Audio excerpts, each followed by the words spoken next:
You're watching Brilliance on the Spectrum with your host, Robin Williams. On today's show, we welcome our guest, the founder and executive director of Divine Path, Lenila Batali. Good morning, darling, and welcome to Brilliance on the Spectrum. I have to say, next to Temple, you're my second number. You really are. You're amazing. You were right up there. I was telling him how you are the version of Lisa, the next one I'm interviewing in Ventura County, who I did work for as a coach for a minute, who did say that I was settling and that I needed to go figure it out, basically. And then I met you and I kind of got the same welcome from you, but it was good. It was really good because I was settling and now I'm not. And well, and I think it's good to have people that are really honest with you. 100%. I mean, if you want to be your authentic self, how are you going to be that if you're getting, half advice, right? Exactly. Or something that they just think you want to hear to make you feel good for the moment, but it's not what you Exactly. All right. So now, would you please introduce yourself? Give me your title and the name of your foundation. I am Lenila Batali, and I am founder and executive director of Divine Path program here in Fallbrook, California. Okay, so let's get started. What was your inspiration creating Divine Path? So funny. So many people ask me that same question. And well, our daughter has autism. She's 29 years old. I think you guys heard her the other day with Temple. So, and I just think a personality like yours and mine, we're just very active in what we do. And I wanted a lot of stuff for Tiana. So when she was at the high school, I went in and I was very active in teaching them dance and art, just the fun stuff, a lot of creativity. So I loved working with our guys. And then we got involved with the high school workability program. They asked Batali Ranch, my husband's company, our company, to be part of the agriculture component of the workability program. So we started that and we did that for 11 years. We loved it. And then we chopped our avocado trees down. We're agriculture. And so we needed to be growing something. And someone told me about the viticulture program in Temecula. So I went to that program as a coach with one of my students, and I loved everything about it. And that's really what inspired our program. So we started Divine Path for 22 and forever.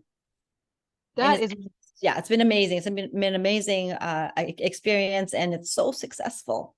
And let's just talk about the fact that you started this on your own property. Yeah. And I was able to go up there when I was first doing everything Fallbrook and interview, and it's a beautiful property. But I did ask you, what's it like having your business where you live? And now that's evolved. Why don't you tell us about that evolution? Yes. I mean, the only reason why this program could have even started, because we had our 3 acres with our vineyard, right? Although we did honestly put the vineyard in for the program. So it's kind of egg and chicken kind of thing. But we loved it. And, we grew and grew and grew. And the program was becoming all encompassing 24/7 for Brent and I. Even if it's not a residential, it's still on the property, And then we had a nice big fundraiser. One of the donors recognized the happiness and success their students were getting. So he said, you know what, here's $200,000. You need to buy your own property. Wow. Yeah, it was, it was incredible. So, we're like, oh my gosh. And as soon as that went up, as soon as we got the money, this property went up, which is 1 minute around the corner from our own property, which is already an amazing, thing. And here we are. So tell us about that property. It's kind of got a story. Yeah, this property definitely has a few layers. It was built in 1979 as a bed and breakfast, so it was never built as a residential. And then in the 80s, it was created as a wedding venue. And in 2005 to 2011, I believe Tori Spelling, the actress from 90210, leased it as a bed and breakfast Airbnb reality TV show. And I remember seeing them driving up to our property. There's Dean McDermott and there's Tori Spelling. And then, obviously that didn't work out for them. So then they left, and then a couple, a private couple bought it and lived in it for 10 years. Okay. And it got too big for them. The husband got sick and went back to England. And so she was, older lady by herself on 8 acres in a 5,000 square foot manor. So, she finally sold it to us, and we're now out of space. So already, you've already extended it, huh? Well, it's actually the manor is called it's the Monticello, so it's actually a replica of the Monticello, and it's big, it's 5,000 square feet, but it's really a lot of hallways, so it's not really a lot of rooms. It's got a smaller kitchen, a dining room, a small. We use it as our admin office, another small room, and then the master bedroom, which is now our art studio. So there's only 3 rooms, but Wow. yeah, exactly right. There's only 3 rooms, but there's a lot of big spaces. So it's a great entertaining venue, which is what it was built for. It wasn't really built as a residential, but it's Sure. perfect for what we do. When we moved in, our viticulture program, our culinary, and our art program was born. Oh, that's great. That's great. Now, okay, so I want to know what sets your foundation apart from others. I mean, I know that program that you guys do where everybody adopts their own vine, from start to finish. Why don't you tell us about that? Because that's really interesting because we are Yes. very big agriculture in Fallbrook. Yeah, and exactly. I mean, that's why we did it, because we're not Temecula, we're not Poway, where there's a million jobs around the corner. This is Fallbrook. And the reason why it's so beautiful and everyone loves Fallbrook is because we're more rural, but that also means no busing, no transportation, a lot more trees and a lot more farms. So that's, it's this catch-22 thing, but we love it. So that's really one of the reasons why I believe we had to do something like this to give everyone, our clients, more opportunities, different things to being offered in Fallbrook. And what makes it unique exactly is most of our activities are based on farms and vineyards, all the activities that happens there. So for instance, our viticulture program, actually our original program used to be all these programs. So it's kind of our general ed.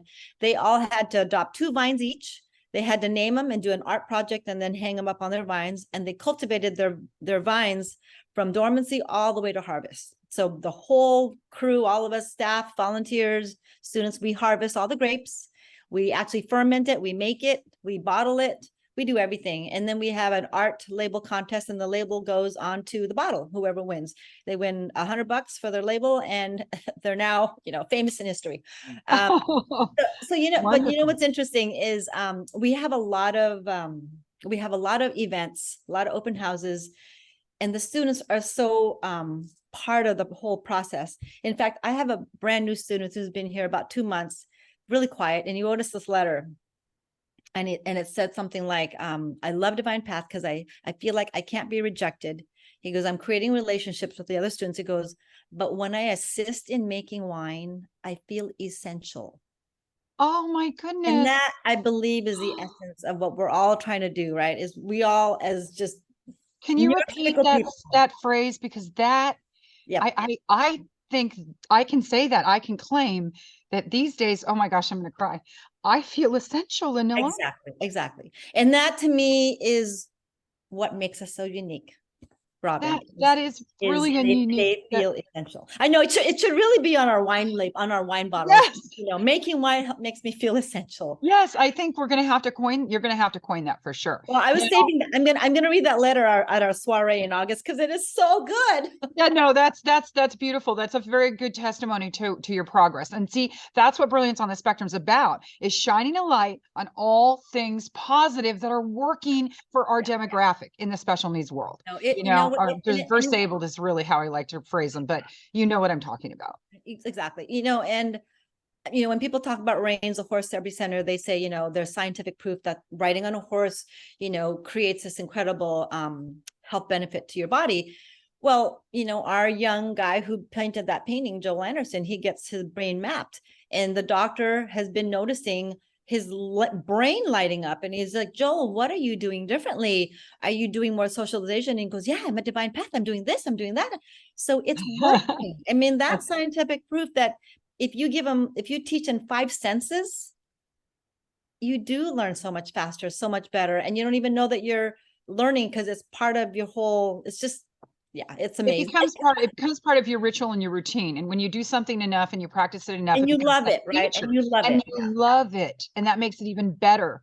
Yeah. So I always tell people, when you find the right ingredients for that individual, you will have success. You will have a successful recipe. Speaking of recipes, that leads me to describe farm to table, because I love that. Farm to table. Well, Fallbrook is an agriculture area, and I think farm to table has been going on for probably hundreds of years around the world, right? What we do is Farm to Table, we have our 5 different programs now. And what's so great is we have an event called Dinner Under the Stars.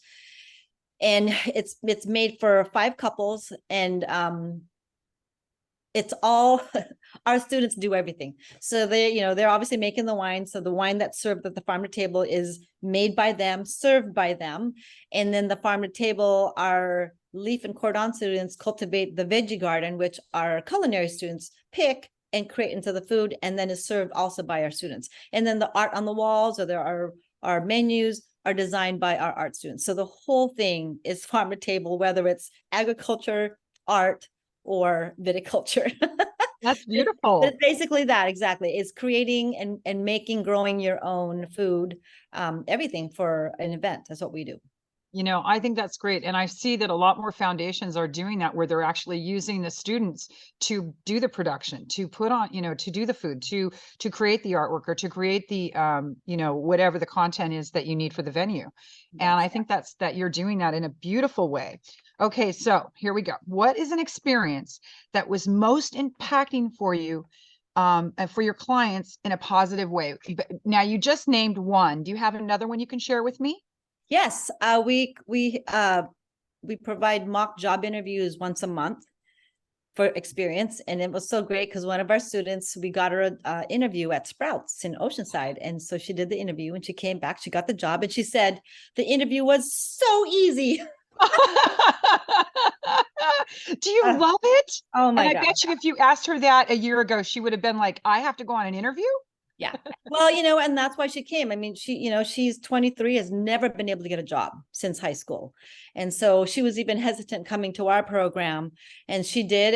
And look at her now. She's now working almost full time at Sprouts. But you know what? She misses her friends here so much. Every day that she has a day off, she's back here volunteering, which has been fantastic. Now see how that went around? Yeah. That is what it's about. So we want to help people. And then when they do well, we want them to come back and share that. Exactly. And then continue helping other people. Yep. See, that's a beautiful cycle. I love that. Okay. What was the greatest challenge that you faced creating the foundation, and how did you overcome that? I think the greatest challenge is getting funding. That's a challenge. As we know. Nonprofits. And it's funny because everyone always says, you're the fastest nonprofit we've ever come across, or you guys are so strategically aggressive. I go, well, I don't consider ourselves a nonprofit. I'm from the business world. My husband and I have owned our own business for 25 years successfully. Sure. So I tell everybody we're actually a business that happens to be tax exempt. And I think nonprofits should be run like a business. You should know where your funding comes from, besides donations, right? That's right. That's because right. You want to be sustainable and make sure this legacy goes on forever. Right. So that I think has been a number one. So the thing I tell people is just, Department of Rehab, it took me 10 people to get to the right person. So you can't give up. You just have to keep going until you meet the right person that gives you the answer that you need. Someone out there knows what they're talking about. That's right. That's right. Well, hey, I'm going to have you write a whole paper on that. Yeah. I'm dealing with DOR myself right now, and it's a challenge. Well, I got some good key people. So when you're ready, I'll give you some names. Oh, that's great. And I'll definitely be asking for that. Now, I would like you to give me recommendations for interviews for the future.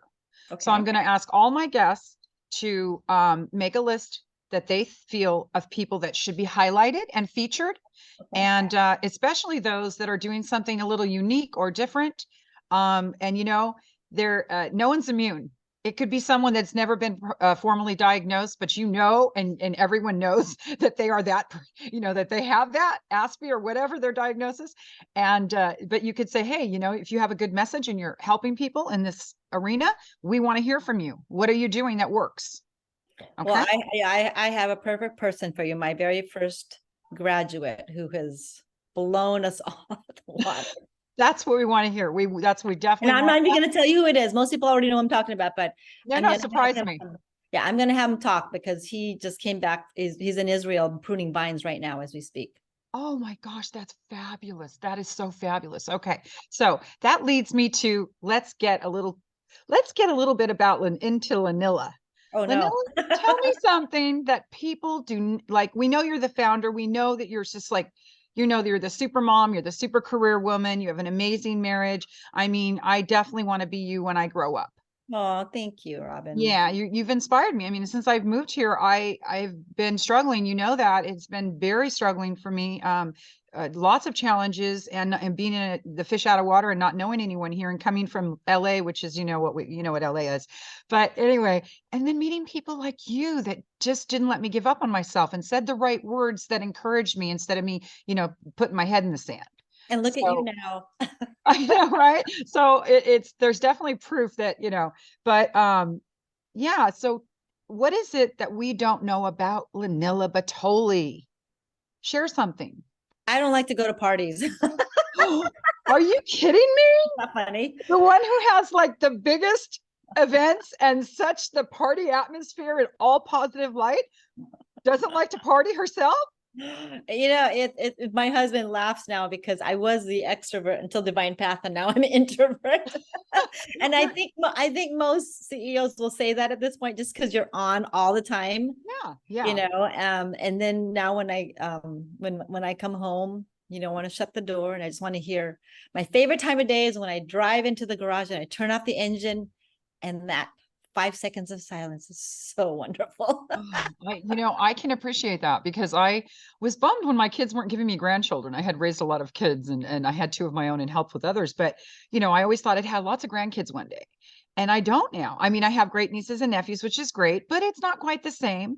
And then I became the fairy queen, and did the storytelling and all that. And when I would come home or get done with a tour, that, Einstein said it best, that loneliness, which is painful in youth, is delicious in the years of maturity. Yes, exactly. And now I get it. Now I'm like, oh, that's what that means. Yeah. And when after my neurofield, I realized I didn't have to have sound anymore. I didn't need to have music or the TV in the background to cut the white noise, because now that silence is golden.